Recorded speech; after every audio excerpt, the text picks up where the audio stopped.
오펠리에게 HR 이야기 33일차 영상을 시작합니다. 오늘의 주제는 신뢰의 정도입니다. HR에 있어 신뢰라는 단어는 중요한 주제입니다.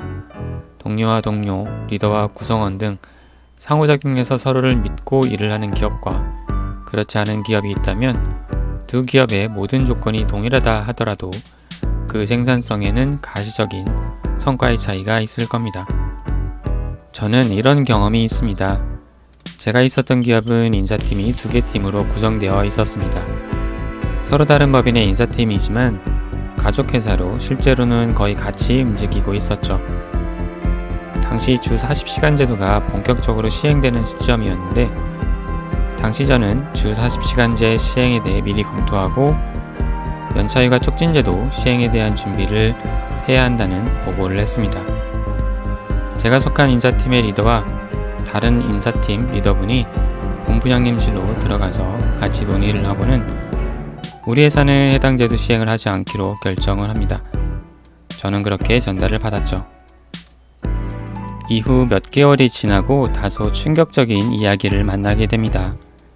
제가 몇 개월 전에 보고했고 하지 않기로 했다던 연차 촉진 제도를 그 당시 할 필요가 없다고 주장했던 다른 인사팀 리더가 준비하고 있다는 이야기였죠. 그것도 자신이 개정법령에 맞춰 검토하고 준비한 것처럼 말이죠. 사회에 나온 지 얼마 되지 않았던 시점의 저에게는 다소 충격적인 사건이었고 사람을 믿을 수 있을까를 조금은 진지하게 생각하는 계기가 되었습니다. 이 사례만 놓고 보면 사람을 믿으면 안 된다라는 결론으로 이어져야 하겠지만 이 사건 이후 저는 50%만 믿는다라는 하나의 룰을 정하게 되었습니다. 혹시 대행사라는 드라마를 아시나요? 해당 드라마에는 이런 장면이 하나 있습니다.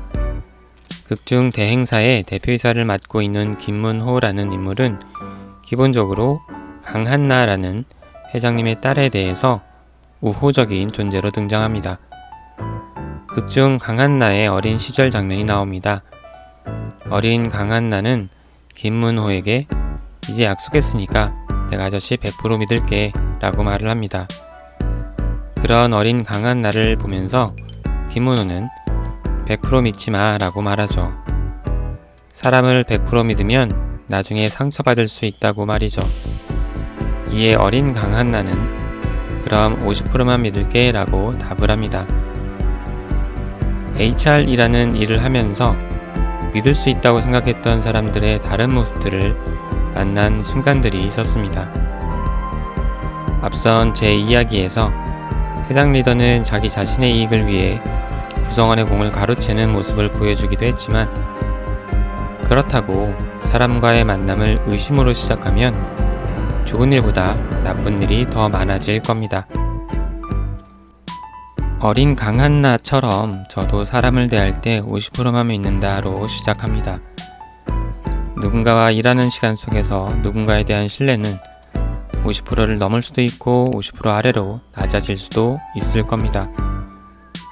특정 상황에서 누군가는 믿을 수 있지만 동일한 사람이라도 다른 상황에서는 선뜻 믿고 가기 어려울 수 있습니다.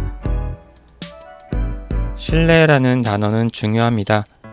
우리의 등을 맡길 수 있는 동료, 리더와 함께 일을 한다는 건 생각만 해도 즐거운 일일 겁니다. 어쩌면 100%의 신뢰란 정해져서 주어지는 것이 아니라 우리가 살아가며 만들어가는 것이 아닐까 싶기도 합니다. 50%가 51%로, 51%가 52%로 신뢰의 정도를 높여가는 가장 중요한 열쇠는 바로 우리 자신들입니다.